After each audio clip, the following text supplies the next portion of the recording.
In this video, I'm going to go over my complete process for how I made this illustration.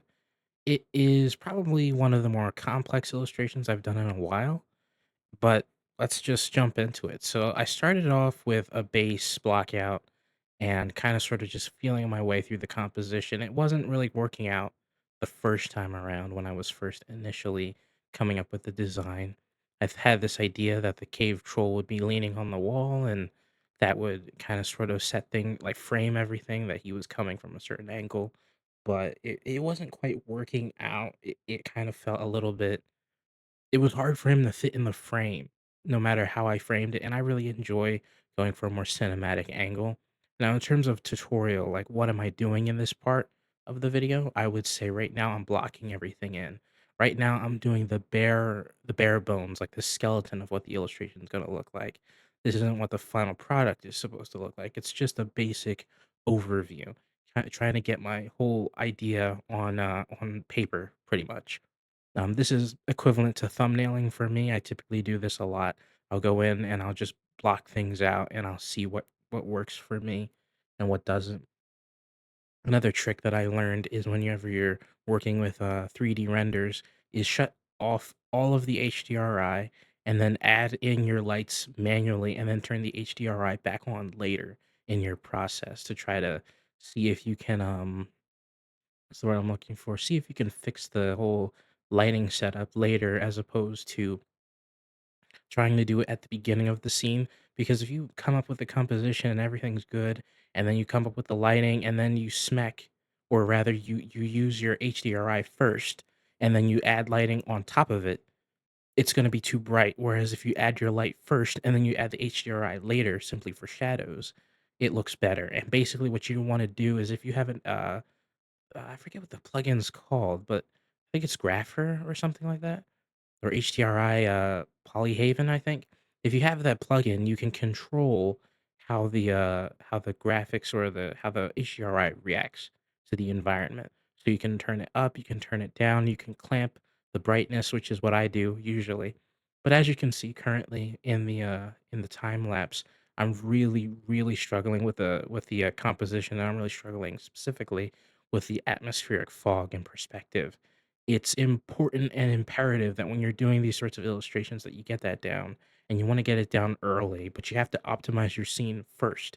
One big problem with volumetric fog, especially if it's too dense, it's going to cause your scene to really tank in terms of performance. Like, you're going to need like a 4090 if you want to render your scene within a reasonable time frame.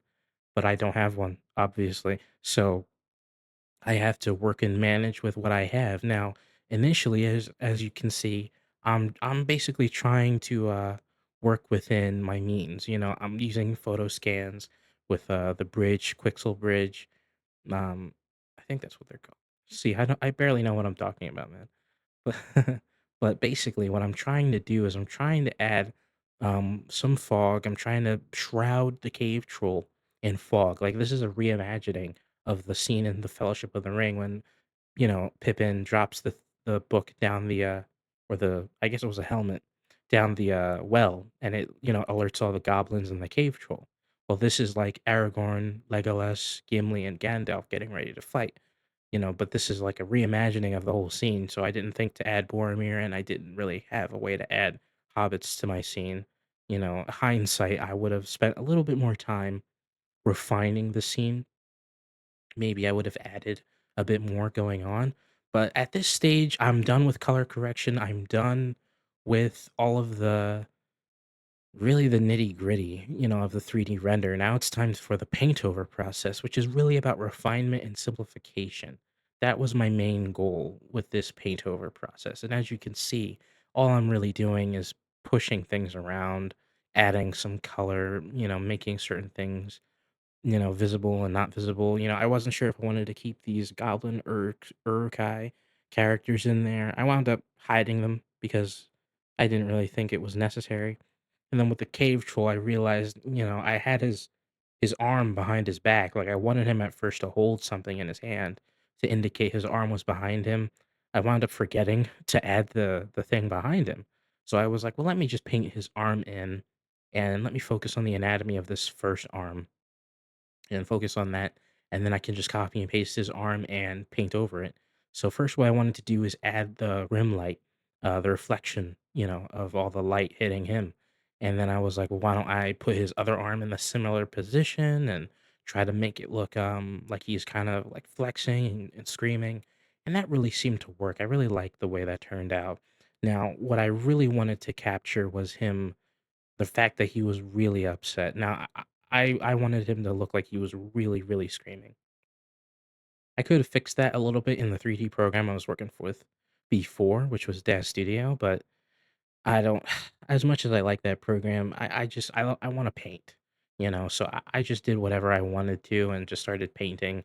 I was like, I'm done with working in 3D now," I was getting really bored, um, with 3D at this point. That's why I started painting. And basically what my process is and what I can teach you, or what I'm trying to teach you or anyone who's watching this video, is it's really about refinement and less about your painting ability. Like, as you can see, I'm adding rim light to characters. I'm adding shapes. I'm adding detail, or I'm simplifying. I'm not painting in texture. I'm about to start photo bashing a little bit in, a little bit here, and basically everything I'm doing is for the service of just capturing a better picture, capturing a mood, an idea. There was an idea, the Avengers line. But in all seriousness, the whole point of what I'm trying to do is to really, really convey a mood. Like, that is what my skill set really is based around, is setting a mood and getting a certain vibe with the picture. Now, when you're sitting there doing these things and when you're making concept art, you really need to think about, not just the fundamentals of painting. I really think it's important to think about not only the story, but like the framing, take a moment to reference movies and film and go ahead. Like, when I was making this scene, I was going off a mental image of what the battle with the cave troll looked like, and I was like, "It kinda looks like this in my head." Now, it is very much so off, very much so is it not quite like this. But I just wanna say that even though it's a little bit off and it's not quite what the vibe of the original movie is, I feel like I was able to capture a certain element, like a certain sort of similarity between my illustration and what the movie could have looked like. The cave troll battle could have been in a more rocky sort of environment, less of a dungeon. This is more like akin to like a D&D sort of illustration, which I kind of was going for as well. But, basically, I just wanted to have fun. I just really, really enjoyed the color grading and all of the special effects that I was able to do, adding on top of it the filters and all that. That's like the cherry on top. That's like when things really start to come together. And I really enjoyed how it turned out. The warm mixed with the green, mixed with the blue. Everyone's shrouded in fog. You can't even see the legs of the troll anymore. It turned out so nice, and I was able to do all this in, like, it took me 2 days, which you might think, "Ah, that's not too long." For me, that's a very long time to work on a single illustration. I typically don't spend that much time on my illustrations unless I'm really locked in.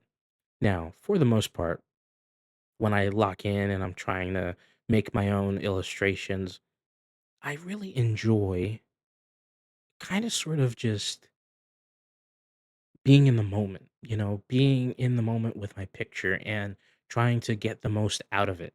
Now, what I mean by getting the most out of it is pushing it as far as I can. And when you're working on your illustrations, you really need to learn to push your illustration just a little bit further, because that pushing it a little bit further is what pushes you to get better. I have so many examples, and the best example is this. I'll say this and then we can end it off here. But when I was working on this one Spider-Man illustration many years ago, my friend of mine, he's much better at me than art. He told me, "This is good, keep going." And we were on Zoom that night, and we had been on Zoom for over 3 hours. And he kept telling me to keep going, keep going, keep going. and I made one of the best illustrations I had ever made. It sucks. It sucked. But for me at that point, it was very good. And I learned a lot from that illustration. But anyway, you know, I hope you guys enjoyed this video. And if you guys are looking forward to seeing more of my stuff, be sure to follow and subscribe.